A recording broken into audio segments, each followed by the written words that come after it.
So what needs to go into the author brand story? Well, we've said the reader needs to be able to emotionally connect with the humanness of your story.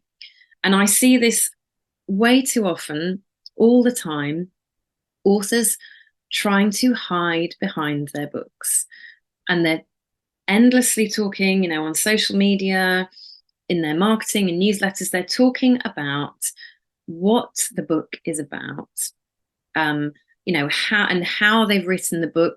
Authors love to talk about their writing processes, and they love to try to tell potential readers the content of the book, the synopsis, the plot, the characters, all of these things. And I'd say that that's hiding behind the book, hoping that the book is going to sell itself.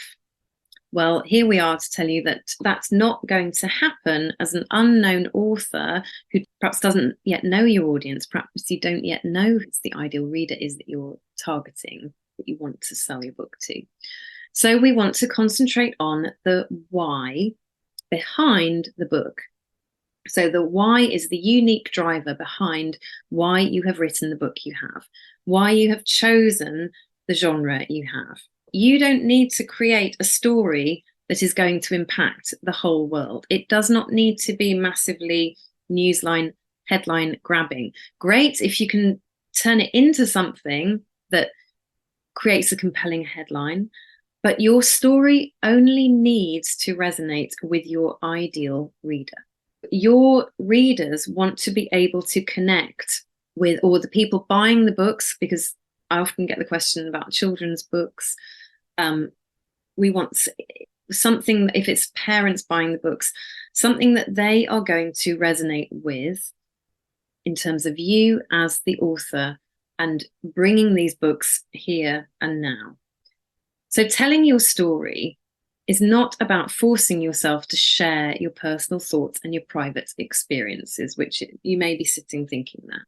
Again, on social media, we see a lot of oversharing. We see people sharing things that they don't necessarily need to tell their audiences. I'm not in the business of forcing people to share personal stories and private experiences, things that are completely personal to them.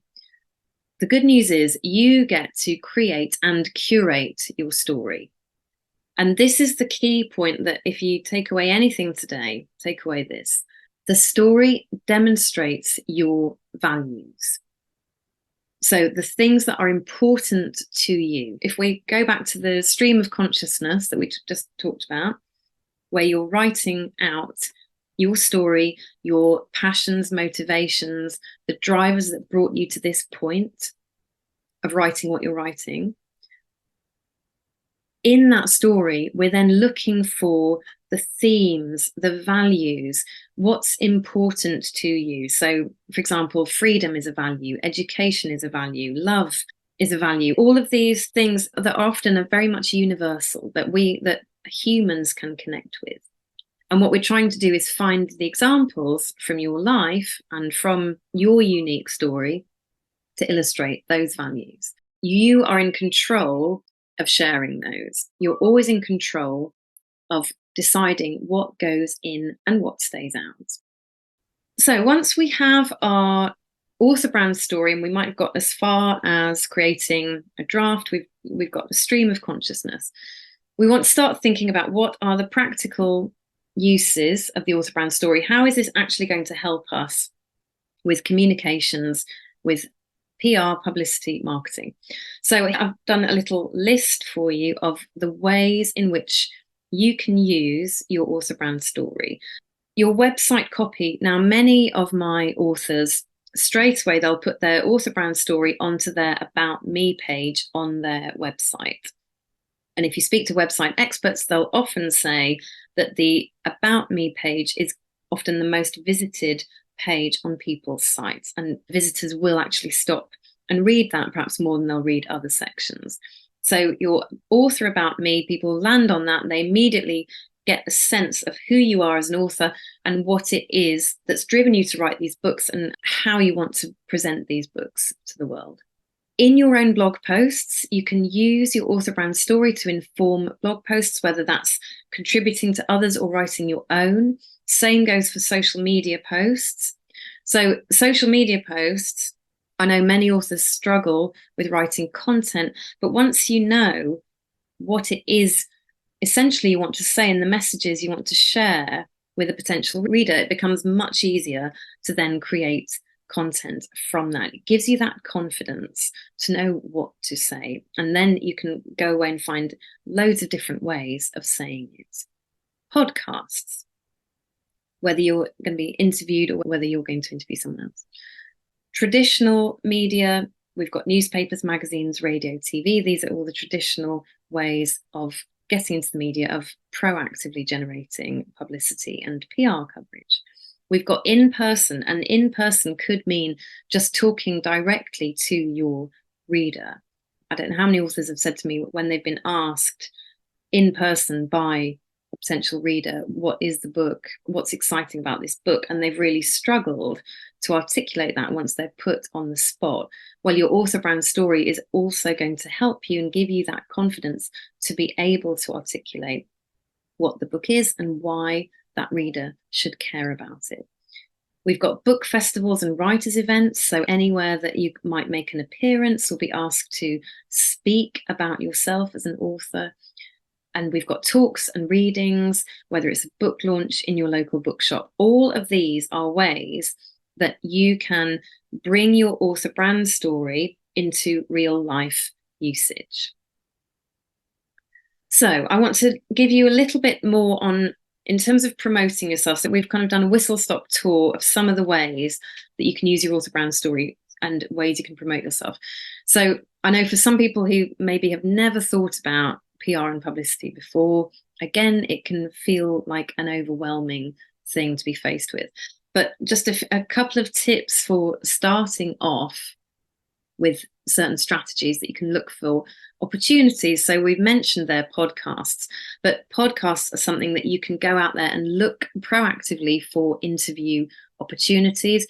You can look for opportunities to talk. We've mentioned book festivals and fairs, but any conferences, events, that kind of thing.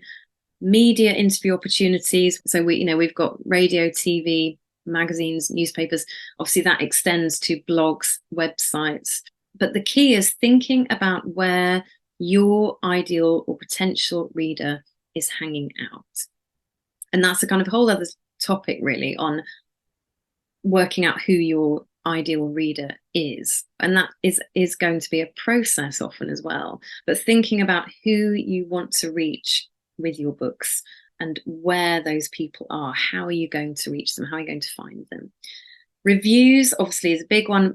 Researching book reviewers and bloggers and BookTokers. So for those who are already active on TikTok, researching the people who tend to cover your genre of book.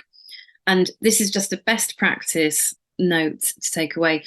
Offering to send people a free copy is great, brilliant, but always good policy to write to them first and check that they are willing to receive a copy.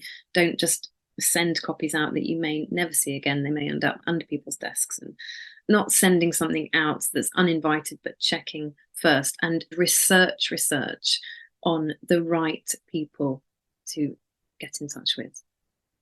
So on research, listen to the podcasts and read the blogs that you think are covering your book topics and are appealing again to your ideal reader. With journalists, if there might be journalists out there that you wish were writing about you in your book. Follow them on social media. If you've read an article written by a journalist, tell them that you enjoyed it. People love direct engagement, and often it will go a long way to forming connections. Always thank a journalist, reviewer, or blogger if they have given your book a write-up or they have mentioned you or your book in some way. So again, forming a relationship with the media in all the different ways that we can work with the media is absolutely key to beginning to create an author profile for yourself. So making connections, building contacts, not stalking people, but following them and showing that you're engaging with their work is a great way of creating those connections initially. Things that you can try for yourself. So we're talking about media. One of the first things I often tell authors when they're new to this is start local. Start by contacting your local media. Newspapers and magazines are always really keen on championing local people, whether you're making a success creatively or financially, but local authors are brilliant for local papers and magazines. Get chatting to them. Ask for the editorial team. If you're not sure who to contact, always look for editorial features. But the editorial team are the people that actually decide which stories are going to make it into the publication. Calling up your local radio station. So local radio is really an unsung hero of the media. I have authors who've had huge success with their local radio stations, pitching to them, being invited for interview, sometimes repeatedly, depending on the angles and hooks and things that you're going to use. But one hook is that you are an author in your local area. Introduce them to your work, to your book, to your author brand story, and they might be interested to interview you. They may even have a dedicated segment where they want to talk to local creative people or local authors. They might even have somewhere that you could give a short reading on a local radio show. If you're in the UK, BBC stations, or it could be an independent station. But local radio is a fantastic resource to use as a starting point. So authors that have worked with me and have created their author brand story as the first step to raising their profile, growing their readership, becoming known in their genre. These are some of the things that they've achieved using the author brand story as the fundamental building block for creating their profile. So people have achieved BBC radio expert status. Remember, we're talking about local radio stations.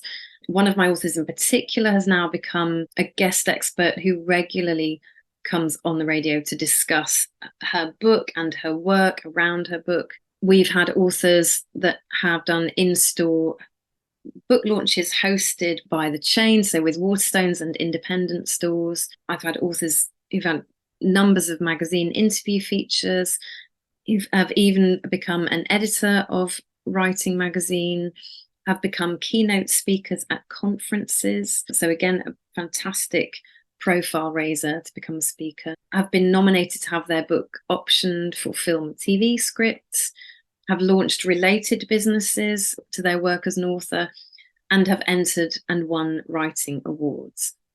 And these have all begun with their author brand story as the first step, knowing what you want to say about yourself as key to going on to present yourself as an author and your work and your books. So promoting your author brand and your work now and into the future. Creating your author profile is going to give you credibility as an author and authenticity and authority in your field of writing or genre, whether that's fiction or non-fiction. We want to create a sense that you are absolutely credible, you're authentic, and you have authority within your genre. These are absolutely key. So to achieve this, your publicity and marketing strategy is essential. So we've talked about researching your audience. We've talked about thinking about who your ideal reader is, researching all the different ways that you can promote yourself, but creating a strategy and fundamentally knowing what you're going to pitch to the media. And then we can form the how you're going to pitch to them and who you're going to pitch to once we've worked out your ideal reader and where your audience is hanging out. But knowing what to say about yourself using your unique author brand story as the keystone to that. And if in future you'd like to secure a publishing deal, perhaps find an agent, maybe securing retailers for your books, having a bank of media evidence behind you, and that can include coverage in the press, broadcast, it can be radio, TV interviews, it can be online, it can be reviews. Showing that you are credible is absolutely invaluable. It shows people that you might be pitching your books to in future that you have an audience and that there is a definite interest in and a demand for your work.